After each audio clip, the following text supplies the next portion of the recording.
Alors, salut les amis, heureux de vous retrouver en ce mercredi 30 septembre 2020, 8h52, heure du Québec. On retourne avec une information qui vient juste de tomber, qui nous parle de cette fuite à la Station spatiale internationale. La NASA dit que la Station spatiale fuit plus rapidement alors qu'un trou mystérieux est identifié. C'est rapporté par le Sun. La NASA a admis qu'une mystérieuse fuite d'air qui sévit dans la Station spatiale internationale depuis des mois s'aggrave. L'emplacement de la brèche dans la cabine a été restreint à un poste de travail russe, mais les enquêteurs restent perplexes quant à sa localisation exacte. On voit ici la fameuse station spatiale. Le problème a été révélé publiquement le mois dernier et a brièvement contraint les 3 membres d'équipage de la station à rejoindre son segment russe pendant que la NASA recherchait des indices. L'astronaute américain Chris Cassidy et les cosmonautes russes Ivan Wagner et Anatoly Ivanishin ne seraient pas en danger alors que la chasse se poursuit à bord de la station spatiale qui orbite à environ 400 km au-dessus de la Terre. Les enquêteurs avaient déclaré avoir résolu le problème en quelques jours, mais ont récemment admis que la recherche prend plus de temps que prévu. On pensait résoudre ça en quelques jours. Hein? Dans la dernière mise à jour de la saga spatiale, la NASA a déclaré qu'elle pensait maintenant que la fuite était située dans la zone de travail principale du module de Zvezda. Le même équipage a été évacué par mesure de sécurité. Les 3 membres d'équipage de la station spatiale, en médaillon ici, on les voit, ont identifié la fuite au poste de travail Zvezda dans le segment russe, à gauche, ici. Donc, on verra bien. Dans un article de blog alarmant mardi, l'Agence spatiale américaine a révélé que la fuite semble prendre de l'ampleur, bien qu'elle ne représente toujours aucune menace pour les personnes à bord. L'équipage de la station a scanné les segments américains et russes de la station avec des détecteurs de fuite à ultrasons dans le cadre d'efforts urgents pour identifier la source du problème. Tard lundi soir, l'équipage de l'expédition 63 a été réveillé par les contrôleurs de vol pour continuer à dépanner une petite fuite sur la Station spatiale internationale qui semblait grossir, a déclaré la NASA. L'analyse au sol des modules testés pendant la nuit a isolé l'emplacement de la fuite de la zone de travail principale du module de service Zvezda. On voit ici Chris Cassidy, l'astronaute américain, qui est un des 3 membres d'équipage actuel de la Station spatiale.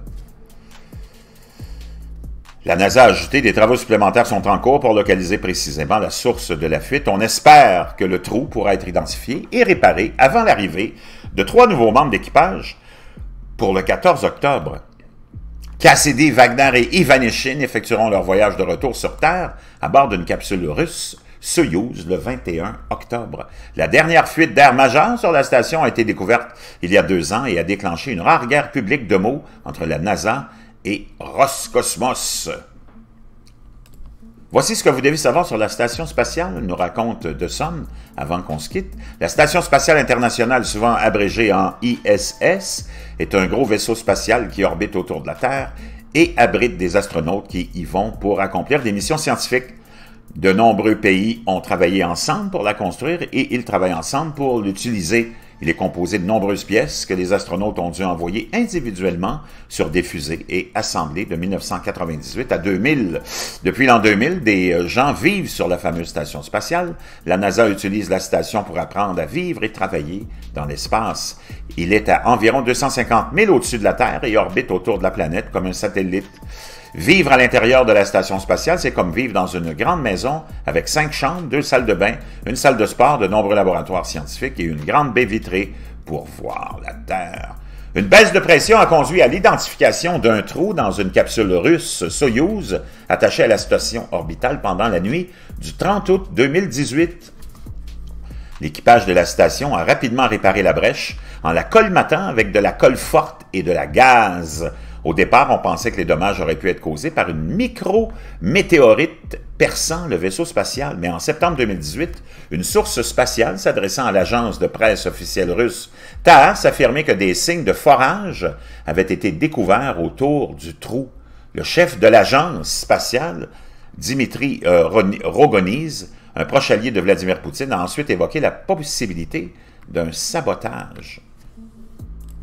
Il a dit que le trou avait été fait par une perceuse, soit alors que la capsule était sur Terre, soit dans l'espace, ou par quelqu'un avec une main vacillante. La NASA a publié une contre-déclaration affirmant que l'exclusion des défauts ne signifie pas nécessairement que le trou a été créé intentionnellement ou avec une intention malveillante.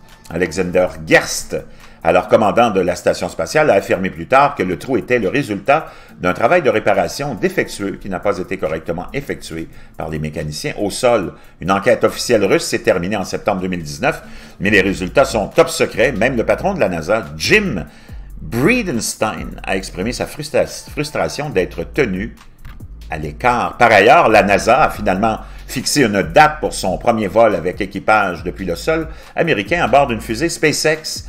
SpaceX a fait sauter un char de fusée Starship la semaine dernière lors d'un test de pression dramatique. La société de fusée a terminé son deuxième vol d'essai réussi de Starship plus tôt ce mois-ci. Wow! Donc, toujours un mystère. Ce trou et cette fuite. Wow! On pense qu'il est identifié, mais pas vraiment. La saga se poursuit. On va suivre ça. Je vous tiendrai au courant.